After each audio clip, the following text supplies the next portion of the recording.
Hi, I'm Jessica, the manager at the Trone Memorial Library, and this is chapter 1, the first part of chapter 1 of Dracula by Bram Stoker. Jonathan Harker's Journal, kept in shorthand. 3rd of May, Bistritz.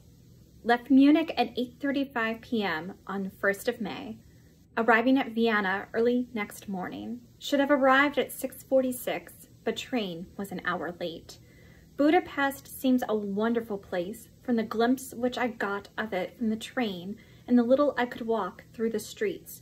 I feared to go very far from the station, as we had arrived late and would start as near the correct time as possible. The impression I had was that we were leaving the west and entering the east, the most western of splendid bridges over the Danube, which is here of noble width and depth, took us among the traditions of Turkish rule. We left in pretty good time and came after nightfall to Klausenburg. Here I stopped for the night at the Hotel Royal. I had for dinner, or rather supper, a chicken done up some way with red pepper, which was very good but thirsty. Memorandum, get recipe for Mina. I asked the waiter and he said it was called paprika Hendel, and that it was a national dish. I should be able to get it anywhere along the Carpathians. I found my smattering of German very useful here. Indeed, I don't know how I should be able to get on without it. Having had some time at my disposal when in London, I had visited the British Museum and made search among the books and maps in the library regarding Transylvania. It had struck me that some foreknowledge of the country could hardly fail to have some importance in dealing with a nobleman of that country. I find that the district he named is in the extreme east of the country, just on the borders of 3 states, Transylvania, Moldavia, and Bukovina, in the midst of the Carpathian Mountains, one of the wildest and least known portions of Europe. I was not able to light on any map or work giving the exact locality of the castle Dracula, as there are no maps of this country as yet to compare with our own Ordnance Survey maps, but I found that Bistritz, the post town named by Count Dracula, is a fairly well-known place. I shall enter here some of my notes, as they may refresh my memory when I talk over my travels with Mina. In the population of Transylvania, there are 4 distinct nationalities: Saxons in the south, and mixed with them the Wallachs, who are the descendants of the Dacians, Magyars in the west, and Zekelis in the east and north. I am going among the latter, who claim to be descended from Attila and the Huns.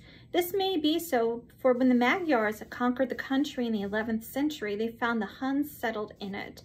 I read that every known superstition in the world is gathered into the horseshoe of the Carpathians, as if it were the center of some sort of imaginative whirlpool. If so, my stay may be very interesting.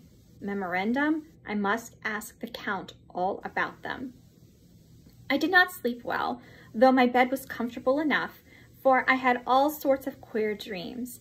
There was a dog howling all night under my window, which may have had something to do with it, or it may have been the paprika, for I had to drink up all the water in my carafe and was still thirsty. Towards morning I slept and was wakened by the continuous knocking at my door, so I guess I must have been sleeping soundly then. I had for breakfast more paprika and a sort of porridge of maize flour, which they said was mamelika, and eggplant stuffed with forcemeat, a very excellent dish, which they called impletata. Memorandum, get recipe for this also. I had to hurry breakfast, for the train had started a little before 8, or rather it ought to have done so, for after rushing to the station at 7:30, I had to sit in the carriage for more than an hour before we began to move. It seems to me that the further east you go, the more unpunctual are the trains. What ought they to be in China? All day long we seemed to dawdle through a country which was full of beauty of every kind. Sometimes we saw little towns or castles on the top of steep hills, such as we see in old missals. Sometimes we ran by rivers and streams which seemed from the wide stony margin on each side of them to be subject to great floods. It takes a lot of water and running strong to sweep the outside edge of a river clear. At every station there were groups of people, sometimes crowds, and in all sorts of attire. Some of them were just like the peasants at home or those I saw coming through France and Germany, with short jackets and round hats and homemade trousers, but others were very picturesque. The women looked pretty, except when you got near them, but they were very clumsy about the waist. They had all full white sleeves of some kind or other, and most of them had big belts with a lot of strips of something fluttering from them like the dresses in a ballet, but of course there were petticoats under them. The strangest figures we saw were the Slovaks, who were more barbarian than the rest, with their big cowboy hats, great baggy dirty white trousers, white linen shirts, and enormous heavy leather belts, nearly a foot wide, all studded over with brass nails. They wore high boots with their trousers tucked into them and had long black hair and heavy black mustaches. They are very picturesque, but do not look prepossessing. On the stage, they would be set down at once as some old Oriental band of brigands. They are, however, I am told, very harmless and rather wanting in natural self-assertion. It was on the dark side of twilight when we got to Bistritz, which is a very interesting old place, being practically on the frontier, for the Borgo Pass leads from it into Bukovina. It has had a very stormy existence, and it certainly shows marks of it. 50 years ago, a series of great fires took place, which made terrible havoc on 5 separate occasions. At the very beginning of the 17th century, it underwent a siege of 3 weeks and lost 13,000 people, the casualties of war proper being assisted by famine and disease. Count Dracula had directed me to go to the Golden Krone Hotel, which I found, to my great delight, to be thoroughly old-fashioned, for of course I wanted to see all I could of the ways of the country. I was evidently expected, for when I got near the door, I faced a cheery-looking elderly woman in the usual peasant dress, white undergarment with long double apron, front and back, and colored stuff fitting almost too tight for modesty. When I came close, she bowed and said, "The Herr Englishman?" "Yes," I said, "Jonathan Harker." She smiled and gave some message to an elderly man in white shirt sleeves who had followed her to the door. He went, but immediately returned with a letter. "My friend, welcome to the Carpathians. I am anxiously expecting you. Sleep well tonight. At 3 tomorrow the diligence will start for Bukovina. A place on it is kept for you. At the Borgo Pass, my carriage will await you and will bring you to me. I trust that your journey from London has been a happy one, and that you will enjoy your stay in my beautiful land. Your friend, Dracula." The 4th of May. I found that my landlord had got a letter from the Count directing him to secure the best place on the coach for me, but on making inquiries as to details he seemed somewhat reticent and pretended that he could not understand my German. This could not be true because up to then he had understood it perfectly.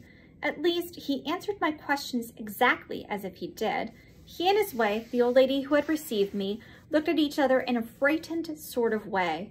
He mumbled out that the money had been sent in a letter and that was all he knew. When I asked him if he knew Count Dracula and could tell me anything of his castle, both he and his wife crossed themselves and, saying that they knew nothing at all, simply refused to speak further. It was so near the time of starting that I had no time to ask anyone else, for it was all very mysterious and not by any means comforting.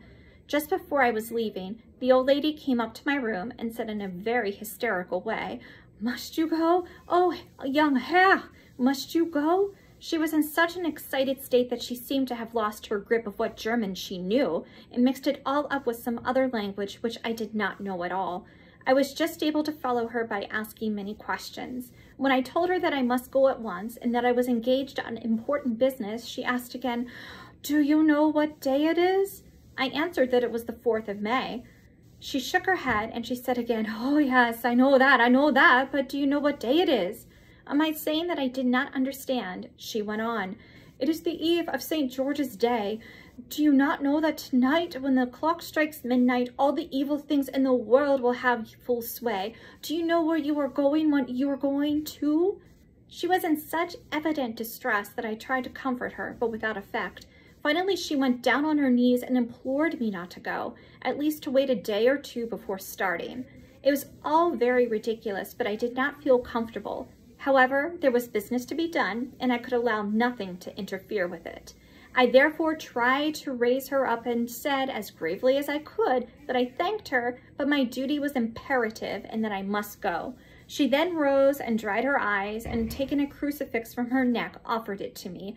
I did not know what to do, for as an English churchman, I have been taught to regard such things as in some measure idolatrous, and yet it seemed so ungracious to refuse an old lady meaning so well and in such a state of mind. She saw, I suppose, the doubt in my face, for she put the rosary round my neck and said, "For your mother's sake," and went out of the room. I am writing up this part of the diary whilst I am waiting for the coach, which is of course late, and the crucifix is still round my neck. Whether it is the old lady's fear or the many ghostly traditions of this place or the crucifix itself, I do not know, but I am not feeling nearly as easy in my mind as usual. If this book should ever reach Mina before I do, let it bring my goodbye. Here comes the coach. To be continued.